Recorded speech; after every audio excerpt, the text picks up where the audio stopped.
Praise the Lord. கர்த்தருக்கு மகிமை உண்டாவதாக. இந்த நல்ல காலை வேளையில் கர்த்தருடைய வார்த்தை மூலமாய் உங்கள் யாவரையும் சந்திப்பதிலே நான் மிகுந்த மகிழ்ச்சி அடைகிறேன். சங்கீதம் 119 சங்கீதம் 17 வசனம், உமது அடியேனுக்கு அனுகூலமாயிரும் என்று எழுதப்பட்டிருக்கிறது. அன்பான தேவனுடைய பிள்ளைகளே, இந்த நாளில் தேவன் நம்மோடு கூட பேசுகிற வார்த்தை என்னவென்றால், உமது அடியேனுக்கு அனுகூலமாயிரும். ஆண்டவர் நமக்கு இன்றைக்கு அனுகூலமான தேவனாக இருக்கிறார். சங்கீதம் 46:1 சொல்லுகிறது, கர்த்தர் நமக்கு அடைக்கலமும் ஆபத்து காலத்தில் அனுகூலமான துணையுமானவர் என்று சொல்லப்பட்டிருக்கிறது. இந்த காலை நேரத்தில் இறைவார்த்தை கேட்கிற தேவனுடைய பிள்ளைகளே, இந்த ஆபத்து காலத்தில் நாம் வாழ்ந்து கொண்டிருக்கிற இந்த கடைசி நாட்களில் கர்த்தர் நமக்கு அடைக்கலமும் ஆபத்து காலத்தில் அனுகூலமான துணையுமான தேவனாக இருக்கிறார். ஆமென். இந்த காலை நேரத்தில் இறைவார்த்தை கேட்கிற தேவனுடைய பிள்ளைகளே, நீங்கள் போகிற இடமெல்லாம் உங்களுக்கு கர்த்தர் ஒரு அனுகூலத்தை வைத்திருக்கிறார். அனுகூலமான துணையுமாயிருந்து உங்களை அவர் பாதுகாக்க வல்லமையுள்ளவராக இருக்கிறார். 2 ராஜாக்கள் புத்தகம் 18ஆம் அதிகாரம் 7ஆம் வசனம் சொல்லுகிறது, ஆகையால் கர்த்தர் அவனோடு இருந்தார், அவன் போகிற இடம் எங்கும் அவனுக்கு அனுகூலம் ஆயிற்று என்று சொல்லப்பட்டிருக்கிறது. ஆமென். கர்த்தர் எசேக்கியா ராஜாவோடு கூட இருந்தபடியினால் அவன் எங்கெல்லாம் போனானோ அங்கெல்லாம் அவனுக்கு ஒரு அனுகூலத்தை கர்த்தர் கட்டளையிட்டார். இந்த நாளிலே இறைவார்த்தை கேட்கிற தேவனுடைய பிள்ளைகளே, நாம் எங்கெல்லாம் சொல்லுகிறோமோ அங்கெல்லாம் நமக்கு ஆண்டவர் ஒரு அனுகூலத்தை கர்த்தர் கட்டளையிட்டிருக்கிறார். இந்த எசேக்கியா ராஜாவுடைய வாழ்க்கையில் கர்த்தர் அவனுக்கு அனுகூலமாக இருக்க காரணம் என்ன? முதலாவது, அவன் கர்த்தர் அவனோடு கூட இருந்தார் என்று சொல்லி வாசிக்கிறோம். கர்த்தர் அவனோடு கூட இருக்க காரணம் என்னென்னா, இந்த எசேக்கியா ராஜாவை பார்த்தீங்கன்னா அங்கே வேதம் அழகாய் சொல்லுகிறது.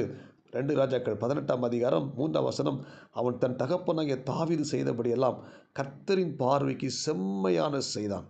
ஆமென். இந்த காலை நேரத்தில் ஒரு தேவ பிள்ளையோடு கூட கர்த்தர் இருக்க வேண்டுமானால், அவன் போகிற இடமெல்லாம் அவனுக்கு அனுகூலம் உண்டாக வேண்டுமானால், அந்த மனிதன் எப்படி இருக்கணும்? கர்த்தருடைய பார்வைக்கு செம்மையானதை செய்யணும். ஆமென். இந்த இறைவார்த்தை கேட்கிற தேவனுடைய பிள்ளைகளே, நீங்கள் கர்த்தருடைய பார்வைக்கு ஒவ்வொரு நாளும் செம்மையான காரியத்தை செய்வீர்களானால் கர்த்தர் உங்களோடு கூட இருப்பார். உங்கள் காரியத்தில் எல்லாம் ஆண்டவர் அனுகூலத்தை உண்டாக்குவாராக.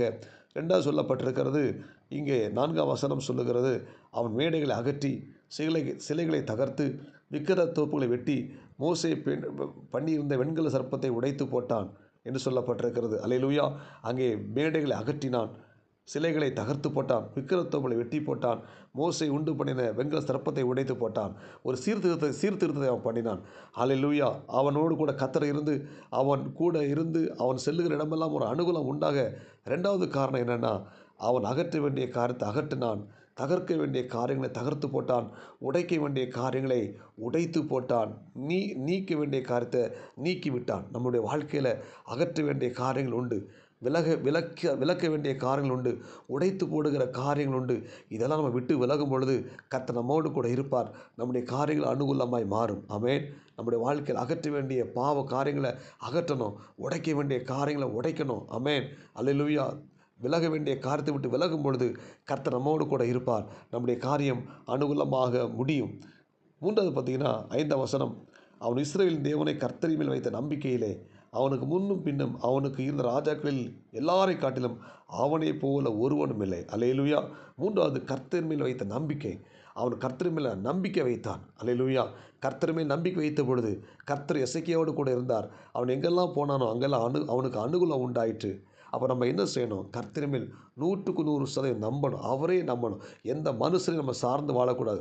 எந்த மனுஷன் நம்ம நம்புவோமானா அது நமக்கு கண்ணியாக மாறிவிடும். அப்போ எந்த மனுஷன் நம்ம நம்பாமல் கர்த்தரை நம்பும் பொழுது அவர் நம்முடைய வாழ்க்கையில் அனுகூலத்தை கட்டளையிடுவார். 3வது காரியம், கர்த்தரை நாம் நம்ப வேண்டும். 100க்கு 100% அவரை நம்பும் பொழுது, நான் நம்புகிறது அவராலே வரும் என்று சொல்லி நான் விசுவாசிக்கும் போது கர்த்தர் நம்முடைய வாழ்க்கையில் அனுகூலத்தை கட்டளையிடுவார். 4வது பார்த்தீங்கன்னா 6ஆம் வசனம், அவன் கர்த்தரை விட்டு பின்வாங்காமல் அவரை சார்ந்திருந்து கர்த்தர் மோசேக்கு கற்பித்த அவருடைய கற்பனைகளை கை கொண்டு நடந்தான்.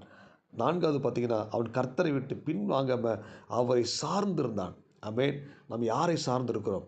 ஒரு தேவ பிள்ளை கர்த்தரை சார்ந்து கொண்டிருப்பார்களானால், தேவனை விட்டு பின்வாங்காமல் அவரை சார்ந்து கொண்டிருப்பார்களானால், அவங்க எங்கெல்லாம் போகிறாங்களோ அங்கெல்லாம் ஒரு நல்ல அனுகூலத்தை கர்த்தர் கட்டளையிடுவார். அல்லேலூயா. அப்போ 4வது, கர்த்தரை சார்ந்து கொள்ளுங்கள். 5வது பார்த்தீங்கன்னா, கர்த்தருடைய கற்பனைகளை கை கொண்டு நடந்தான். ஆண்டவருடைய வசனத்தை கை கொண்டு நடந்தபடினால அவன் வாழ்க்கையில் கர்த்தர் கூட இருந்தார். அவன் எங்கெல்லாம் சென்றானோ அங்கெல்லாம் அந்த எசேக்கியா ராஜாவுக்கு ஒரு அனுகூலம் உண்டானது. இந்த காலை நேரத்தில் இறைவார்த்தை கேட்கிற தேவனுடைய பிள்ளைகளே, நீங்களும் நானும் இந்த எசேக்கியா ராஜாவை போல கர்த்தருடைய பார்வைக்கு செம்மையானதை செய்வோம். அகற்ற வேண்டிய காரியத்தை அகற்றுவோம்.